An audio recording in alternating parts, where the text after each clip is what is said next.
सोमदेवसुरी त्रयीसमुद्देश्य में समझा रहे हैं। त्रियो वर्णा जात्या,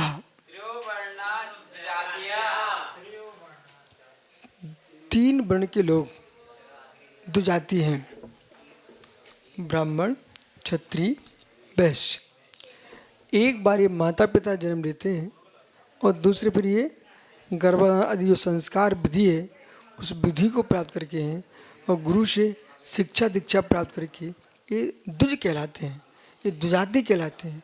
सुनो ना, यदि आप जो है उच्च कुल में भी जन्म लेकर के संस्कारवान नहीं है तो वो शूद्र है। ये रहस्य को समझिए। चाहे तुम क्षत्रिय कुल में जन्मे हो, चाहे तुम जैन कुल में जन्मे हो, चाहे तुम ब्राह्मण कुल में जन्मे हो, यदि ब्राह्मण मांस खाता है, शराब पीता है और परस्त्री सेवन करता है, खोटे कर्म करता है, जीवों का वध करता है, वो ब्राह्मण नहीं है। भले कुल से ब्राह्मण हुआ लेकिन वो द्विज है ही नहीं है।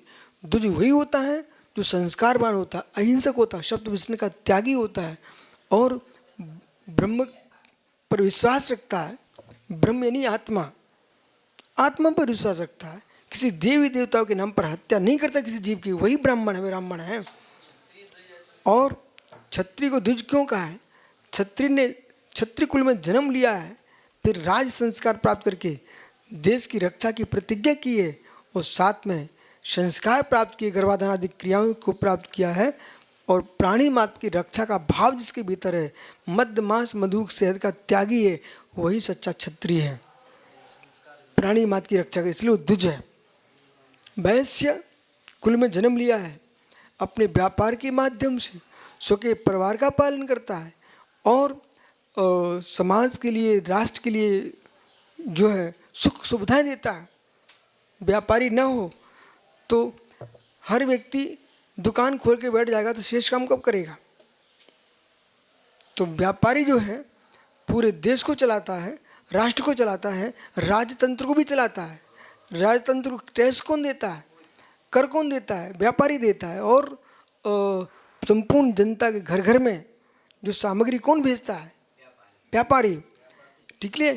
तो जो वैश्य वृत्ति यानी कोई जाति नहीं है, वैश्य वृत्ति जो व्यापार कर रहा है सो वैश्य, परंतु वैश्य का धर्म है वो सदाचारी होगा, तभी तो विश्वास करते लोग। वैश्य के हाथ का सब कोई प्रेम से वस्तु ग्रहण करते हैं। क्यों? वैश्य उच्च जाति है, सदाचारी है, शिष्टाचारी है, धर्मात्मा है, स्वपत्नी में संतोष रखने वाले हैं, मद मांस मधु के त्यागी हैं, अनाचार के सप्त व्यसनों से दूर हैं।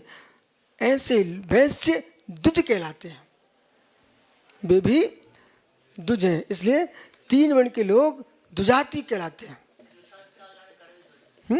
जो संस्कारों में जीते हुए द्विज, जो संस्कार शून्य, वे सभी के सभी शूद्र हैं।